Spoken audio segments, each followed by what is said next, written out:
Hi friends, welcome to my channel. मेरा नाम है स्वाति और आज मैं आपके लिए लाई हूँ book how to talk to anyone के कुछ और टिप्स। ये इस बुक सीरीज का थर्ड पार्ट है। तो पहली टिप है use words that show you care. Imagine करें आपके एक फ्रेंड को एक जॉब मिलते मिलते रह गई।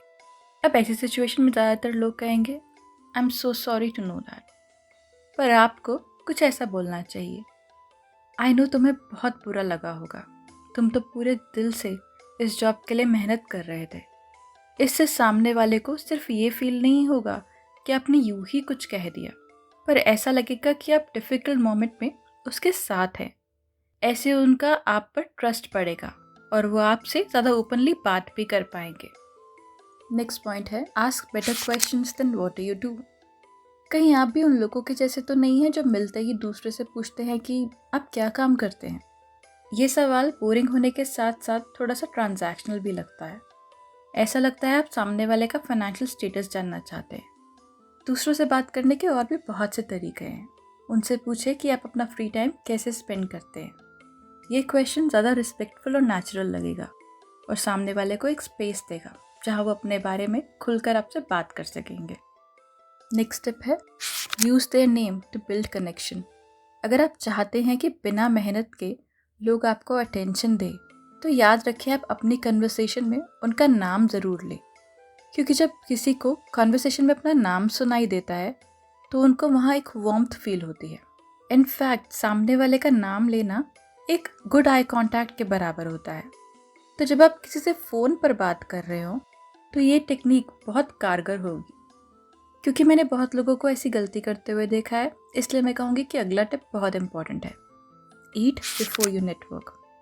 आपको डिसाइड करना पड़ेगा कि आप किसी पार्टी में क्यों गए हैं। क्या आप वहाँ लोगों से मिलने गए हैं या खाना खाने गए हैं? आप दोनों नहीं कर सकते। अगर आपके एक हाथ में ड्रिंक होगी और एक हाथ में खाने की प्लेट, तो ऐसा लगेगा कि आप अप्रोचेबल नहीं हैं। सोचो कोई आपको अपना बिजनेस कार्ड दे और आप तेल से भरे हुए हाथों से उसे ना ले पाए, इसलिए बूफे को स्किप कर दे। या अगर कुछ खाना पड़े तो थोड़ा सा ही ले। ऐसे आप फ्रीली इधर उधर घूम पाएंगे और एक फर्म हैंडशेक के लिए हमेशा रेडी रहेंगे। हो सकता है ये बात आपको सुनने में छोटी लग रही हो, पर कभी कभी छोटी छोटी बातें ही बड़ा इम्पैक्ट बना देती हैं। No quick me twos. सोचो आप किसी से बात कर रहे हैं और उन्होंने कुछ रिलेटेबल कहा, तो आप क्या करेंगे? क्या आप बस कूद पड़ेंगे ये बोलते हुए कि वाओ ये तो मेरे साथ भी होता है? ऐसे आपको लगेगा कि आप एक कनेक्शन बना रहे हैं, पर अगर आप एक रियल कन्वर्सेशन होल्ड करना चाहते हैं तो जल्दबाजी ना करें। सामने वाले को उसकी बात पूरी करने दें, उनकी बात के लिए क्यूरियस रहें और जब उनकी बात ख़त्म हो जाए सिर्फ तभी अपने शेयर्ड एक्सपीरियंस के बारे में बताएं। जैसे कि मुझे नूडल्स पसंद है, वाह मुझे भी नूडल्स बहुत पसंद है, या नूडल्स। या फिर मुझे नूडल्स पसंद है, अच्छा सच में आपको कौन से नूडल्स पसंद है? हक्का नूडल्स। आपको पता है मुझे भी हक्का नूडल्स बहुत पसंद है। Learn the local social rules. जब आप किसी नई कंट्री या कम्युनिटी के लोगों से मिले तो उनके लोकल रूल्स ज़रूर जान लें, क्योंकि आपकी कंट्री या कम्युनिटी में जो सही है ज़रूरी नहीं है वहाँ भी वही चीज़ सही हो। जैसे कि अगर आप जापान में किसी को महंगा गिफ्ट दें तो सामने वाले को ये चीज़ एम्बैरेसिंग लग सकती है। चाइना में किसी का नाम रेड इंक में लिखना डेथ और बैड लक से रिलेटेड होता है। जब आप लोकल रूल्स समझकर बात करते हैं तो आप सिर्फ एक विजिटर नहीं होते, आप वो विजिटर होते हैं जो उनके कल्चर को रिस्पेक्ट करते हैं। नेक्स्ट स्टेप है don't pitch during random encounters. आप किसी रेस्टोरेंट में गए और वहाँ आपने देखा कि आपके एक इम्पॉर्टेंट क्लाइंट भी अपनी फैमिली के साथ आए हुए हैं, या फिर आप जिम गए और वहाँ आपको आपके बॉस दिख गए। याद रहे ऐसी एक्सीडेंटल मीटिंग्स कोई आइडिया पिच करने का या कोई फेवर मांगने का टाइम नहीं होता। ऐसे एनकाउंटर्स पर आप सिर्फ स्माइल करें और मूव ऑन करें। इस तरह से सामने वाला ये समझेगा कि आपके अंदर रियल में सोशल एटिकेट्स हैं। Respect, don't idolise.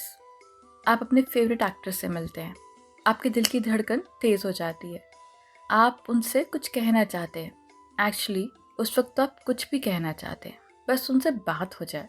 तो आपको क्या करना चाहिए? वेल ऑथर ये बताती है कि आपको क्या नहीं करना चाहिए। उनको कॉम्प्लीमेंट दे, पर कॉम्प्लीमेंट से शावर ना कर दे।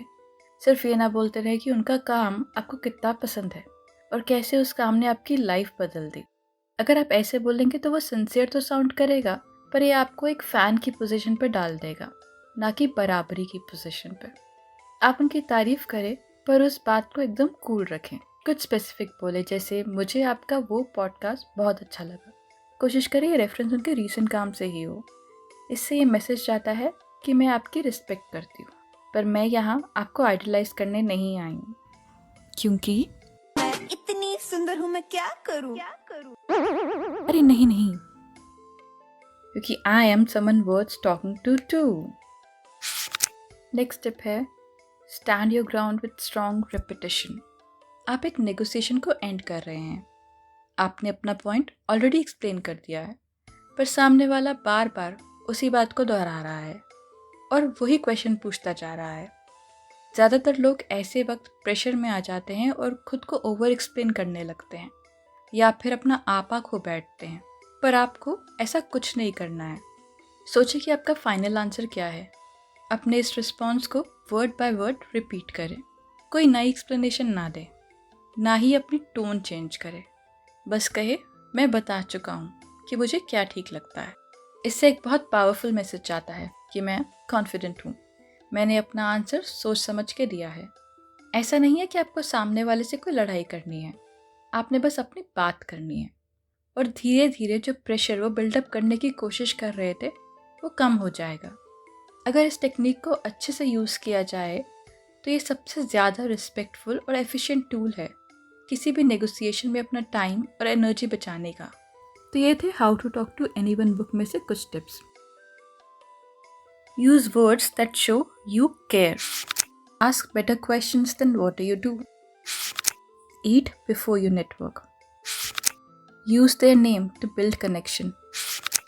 No quick me toos. Learn the local social rules. Respect, don't idolize. Stand your ground with strong repetition.